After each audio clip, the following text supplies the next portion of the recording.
tinulungan po namin kayo dito. And again, of course, thank you to our ID family for inviting us.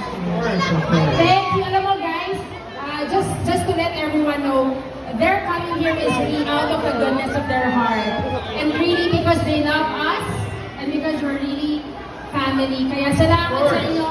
Salamat sa pagsuporta sa ating ID Beyond Borders. At sana tuloy-tuloy pa tayo makatulong sa mga tao. Siyempre! Right? Nakita mo naman dito that we